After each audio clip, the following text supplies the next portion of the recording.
Hello guys, welcome back. आज की video में हम डिस्कस करने जा रहे हैं सिंगल इनहेरिटेंस को। और उससे पहले हम ये डिस्कस करेंगे कि इनहेरिटेंस क्या होता है। सो इनहेरिटेंस बेसिकली एक क्लास की कैपेबिलिटी होती है कि वो किसी दूसरी क्लास की प्रॉपर्टीज को डिराइव कर पाए। ठीक है, ये यूज क्यों की जाती है? कोड रीयूजेबिलिटी के कारण इनहेरिटेंस को यूज किया जाता है। मतलब जैसे हम एक टाइप लेते हैं, सिंगल इनहेरिटेंस। ये बहुत सारे टाइप्स में से एक टाइप है इनहेरिटेंस का। सिंगल है, इसका मतलब क्या है कि सिंगल क्लास में से हमने दूसरी एक क्लास को डिराइव किया है। अब इसको इनहेरिट करने का प्रॉफिट क्या है कि जितना कोड हमने इस क्लास में लिख रखा है उस कोड को हमें फिर से इस क्लास में लिखने की ज़रूरत नहीं है। हम क्या कर सकते हैं, यदि इस क्लास में और नए हमको फीचर्स की रिक्वायरमेंट है तो हम वो उसको इसमें लिख देंगे। ठीक, ये बेसिकली कब यूज़ में आता है? जब हमारे पास में कुछ ऐसे फीचर्स हों जो कॉमन है और कुछ उसके बाद में हमको ऐसे फीचर्स चाहिए जो स्पेसिफिक हैं। ठीक है, जैसे यदि हम कार नाम की कोई क्लास बनाए, ठीक, एक क्लास ले लेते हैं हम, कार नाम की अपने पास में एक क्लास है। ठीक, तो कार के फीचर्स क्या क्या होते हैं कि भैया उसमें 4 डोर्स होंगे, है ना, विंडोज होंगी, एक स्टीयरिंग होगा, ठीक है, कुछ गियर बॉक्सेस होंगे। ठीक है, तो वो लिख लिया हमने, तो ये हर कार में होगा। लेकिन अब यदि हम किसी स्पेसिफिक कार की तरफ जाएं, ठीक है, तो अगर हम किसी ऑटोमेटिक कार की तरफ गए, जैसे मान लो K10 या कुछ इस तरीके से, हम नॉर्मल वाले एग्जांपल ले लेते हैं, तो इसमें जो गियर सिस्टम है वो कैसा होगा? ऑटोमेटिक। गियर तो है लेकिन ऑटोमेटिक है। किसी और में गए तो इसमें ये चीज़ें तो है ना, उसमें AC भी है मान लो। ठीक, किसी और में गए, उस कार में कुछ 2 फीचर्स एक्स्ट्रा, उसमें फ्रंट और रियर का जो हमारा कैमरा होता है वो भी लगा हुआ है। ठीक है, तो फ्रंट और रियर व्यू का कैमरा मिल गया हमको। तो ये अलग कार हो गई, इसको मान लिया C1, ये C2 हो गई और ये C3। तो इसमें एडिशनल फीचर्स तो हैं लेकिन ये जो बेसिक फीचर्स हैं वो तो हैं ही, वो इसमें भी हैं, इसमें भी हैं और इस वाली में भी हैं। ठीक है, तो जो बेसिक फीचर्स थे उनको हमने डिराइव किया। बेसिक या जनरल फीचर्स, वो जनरल चीज़ें किस में रख ली? इस क्लास में। इसको क्या बना दिया हमने? पेरेंट या फिर बेस क्लास। ठीक है, और इससे हमने क्या कर ली? दूसरी क्लासेस डिराइव, और इनमें हमको वाला कोड फिर से ना लिखना पड़े इसलिए हमने इसको अलग रखी। अब उतना कोड है ही, प्लस ऑटोमेटिक गियर्स हैं इसमें। ठीक है, ये वाले फीचर्स हैं ही, प्लस उसमें AC वगैरह के और फीचर्स, लग्जरी आ गई इसमें। ठीक है, ये फीचर्स तो सब हैं ही, और फ्रंट और रेयर का मिरर आ गया। ठीक, म्यूजिक सिस्टम वगैरह भी यदि हम लगा दें, तो ये सिर्फ एक जनरल एग्जाम्पल है समझने के लिए कि क्यों हम इनहेरिटेंस का यूज़ करते हैं। मतलब अगर ऐसा नहीं होता तो क्या होता? ये कोड हम इसमें भी लिखते हैं, इस वाली क्लास में भी लिखते हैं और इसमें भी लिखते हैं। ठीक है, तो ये कोड 3 बार नहीं लिखते हुए हमने कितनी बार लिखा? सिर्फ एक बार लिखा। ठीक है, तो ये क्या है? हमारा कोड रीयूजेबिलिटी। तो हम आ जाते हैं वापस से अपने टॉपिक पे। तो देखिए, जब हमारे पास में जो ऊपर क्लास है जिसकी प्रॉपर्टी दूसरे में डिराइव कर रहे हैं, तो इस क्लास को कहेंगे सुपर क्लास या फिर पेरेंट क्लास या फिर बेस क्लास।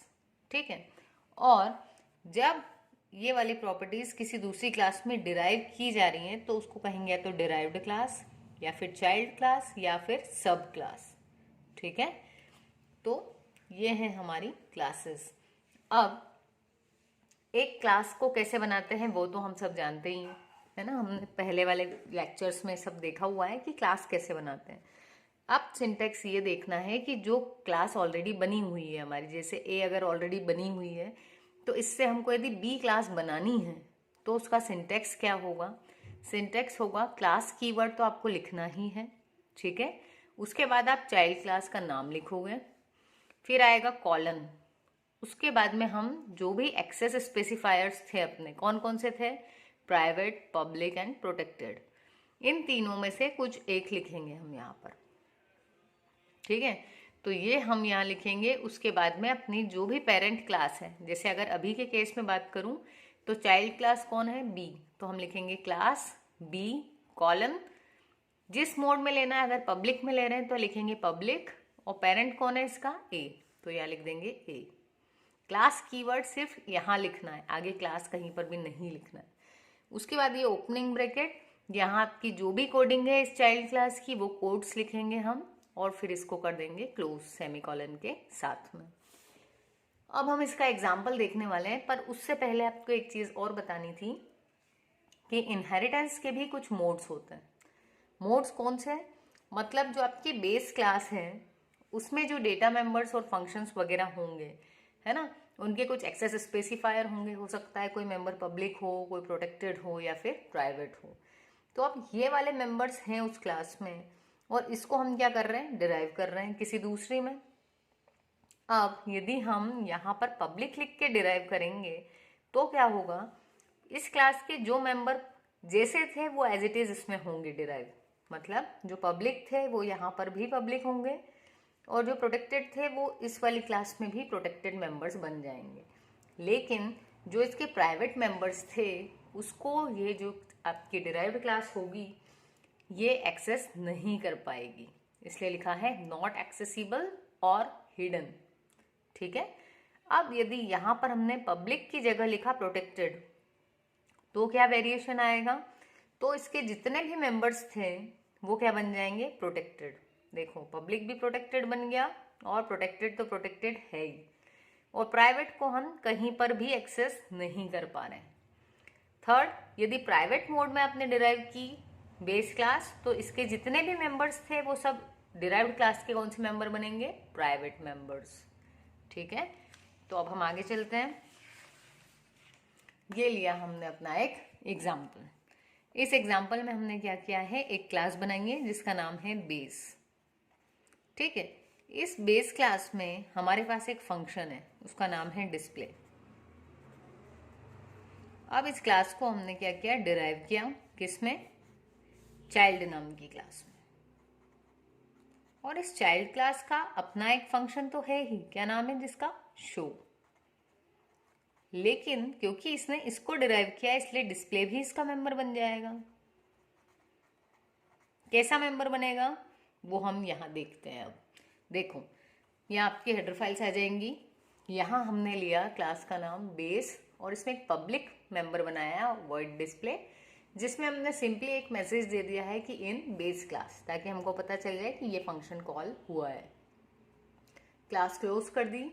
अब हम आए यहाँ पर, यहाँ हमने एक चाइल्ड क्लास बनाई, कॉलन के बाद पब्लिक, मतलब पब्लिक मोड में हमने इसको डिराइव कर लिया बेस क्लास को।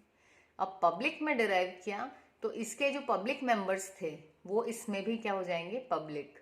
अब इसमें भी पब्लिक होंगे, मतलब हम उसको मेन फंक्शन से डायरेक्टली कॉल कर पाएंगे डिस्प्ले को। ठीक, पहली चीज। दूसरी बात, इसने इसको डिराइव तो किया लेकिन इसने खुद का भी एक फंक्शन बनाया, उसका नाम क्या था, शो। अब इस शो को हम इस डिस्प्ले से अलग कर पाए इसलिए इसके अंदर क्या मैसेज लिखा हमने, इन चाइल्ड क्लास। इस क्लास को भी हमने कर दिया क्लोज। अब हम आ गए कहां पर, मेन फंक्शन पे। मेन फंक्शन पर क्या है, बेस क्लास का एक ऑब्जेक्ट बना दिया बी। ठीक है, अब बेस के ऑब्जेक्ट से हमने डिस्प्ले कॉल किया तो डिस्प्ले कॉल हो गया, क्या लिखा हुआ मिलेगा आउटपुट में, इन बेस क्लास। फिर हमने क्या किया, अब हमें ये देखना था कि जब कहते हैं कि इसका जो प्रॉपर्टी है वो इसकी हो जाएगी, तो इसका मतलब इसका जो ऑब्जेक्ट है वो भी इसको कॉल कर पाएगा, है ना। तो इसके लिए हमने क्या किया, चाइल्ड क्लास का एक ऑब्जेक्ट बनाया जिसका नाम क्या रखा, सी। और इस सी से हमने किसको कॉल करवाया, बेस क्लास के फंक्शन को। तो क्योंकि हमने इनहेरिटेंस लगाया है इसलिए ये कॉल करेगा, और मैसेज क्या प्रिंट होगा, इन बेस क्लास। फिर हमने कहा कि अब ये अपने भी फंक्शन को कॉल करके बताएं, तो सी डॉट शो भी हमने कॉल किया, तो आउटपुट में क्या मिलेगा हमको, इन चाइल्ड क्लास। तो ओवरऑल यदि मैं इस प्रोग्राम के आउटपुट की बात करूं तो सबसे पहले बी डॉट डिस्प्ले कॉल किया था तो क्या कॉल होगा, इन बेस क्लास। दूसरी बार सी बनाया, सी से भी डिस्प्ले कॉल किया तो फिर से क्या मिलेगा मैसेज, इन बेस क्लास। फिर हमने सी डॉट शो कॉल किया तो क्या मिलेगा, इन चाइल्ड क्लास। ठीक है। और फिर स्क्रीन होल्ड करवा ली तो आउटपुट में आपको 3 लाइंस मिलेंगी। आप इसको रन करके देख सकते हैं प्रोग्राम को। तो ये था हमारा सिंगल इनहेरिटेंस, जिसमें एक बेस क्लास है, उससे एक ही क्लास डिराइव की है, और किस मोड में की है, पब्लिक मोड में। आप इसको प्राइवेट और प्रोटेक्टेड में भी डिराइव करके देख सकते हैं, ठीक है। तो पब्लिक में है इसलिए क्या होगा, इसके पब्लिक मेंबर पब्लिक हैं, और क्योंकि ये पब्लिक है इसलिए हम दूसरे फंक्शन से भी डायरेक्टली कॉल करवा पा रहे हैं। यदि वो पब्लिक के अलावा किसी और मोड में होते तो हम यहाँ से उसको डायरेक्टली कॉल नहीं कर पाते, बल्कि इसमें कहीं पब्लिक सेक्शन में इसके मेंबर फंक्शन बनाते और उसमें उसको कॉल करवाते हैं, ठीक है। वो हम देखेंगे आगे आने वाले वीडियोस में। वीडियो आपको अगर पसंद आया हो तो चैनल सब्सक्राइब ज़रूर कर लो, ताकि आगे आने वाले वीडियोस के भी आपको नोटिफिकेशन मिल पाए। Thank you guys.